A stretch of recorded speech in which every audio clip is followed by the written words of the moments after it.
হাতে মাখা এই ওলের বাটি চচ্চড়িটা মুখে অরুচি হলে একবার খেয়ে দেখো, মুখে রুচি তো ফিরবেই এবং সব ভাত এই দিয়েই খাওয়া হয়ে যেতে পারে।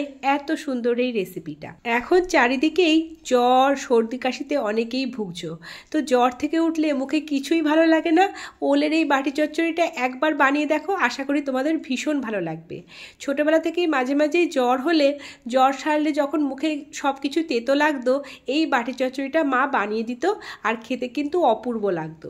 আর খুব কম সময়ে, মোটামুটি এই 10 থেকে 12 মিনিটের মধ্যেই এই পুরো রান্নাটা রেডি হয়ে যায়।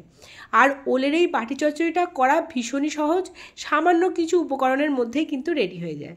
তো চলো ঝটপট হয়ে যাওয়া একটা রেসিপি তোমাদের সাথে শেয়ার করি।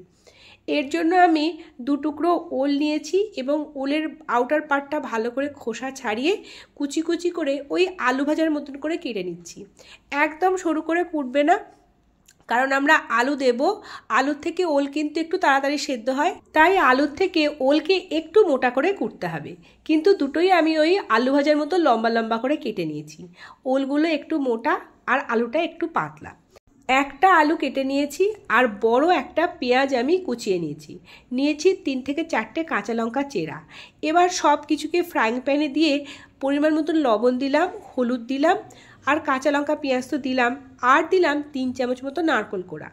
এবার 3 থেকে 4 চামচ মতো সর্ষের তেল দিয়ে বেশ মিনিট 5 ধরে ভালো করে হাত দিয়ে সব কিছুকে মাখিয়ে নিতে হবে।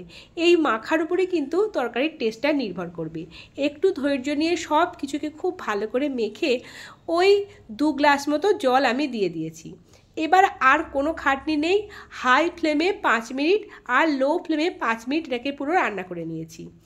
আলু আর ওল যখন সেদ্ধ হয়ে যাবে এবং গা মাখা মাখা হয়ে যাবে, তখন সব কিছুকে খুব ভালোভাবে নাড়িয়ে চাড়িয়ে মিশিয়ে নিয়ে এর মধ্যে অ্যাড করে দিলাম 1/2 চামচ মতন চিনি। নারকেলটা যদি খুব মিষ্টি হয় তো চিনির পরিমাণটা একটু কম দিও, যেহেতু এই তরকারিটা একটু ঝাল ঝাল মিষ্টি মিষ্টি হয় সেহেতু চিনির পরিমাণটা একটু বেশি দিতে হবে।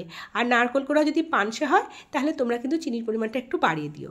দিলাম 1/2 চামচ মতো লাল লঙ্কার গুঁড়ো, আর অন্যদিকে আমি 1 চামচ সাদা সর্ষে এবং 1/2 চামচ কালো সর্ষেকে সামান্য লবণ দিয়ে বেটে রেখেছিলাম, সেই সর্ষে বাটাটাও দিয়ে দিলাম। দিয়ে ওই বাটি ধোয়া জল দিয়ে খুব ভালো করে আরও 5 মিনিট আমি ফুটিয়ে নিলাম। এবার ওপর থেকে দিলাম 2 চামচ মতো সর্ষের তেল। এই কাঁচা সর্ষের তেলের গন্ধটা কিন্তু এই তরকারিতে দুর্দান্ত লাগে।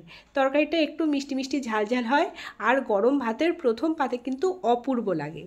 এত কম উপকরণে এবং এত সুন্দর এই ওলের বাটি চচ্চড়িটা আমার অনুরোধে একবার তোমরা বাড়িতে বানিয়ে দেখো, আশা করি তোমাদের ভীষণ ভালো লাগবে। অবশ্যই বানিও, বানালে কেমন হলো জানিও। আজকের মতো আসি, টাটা।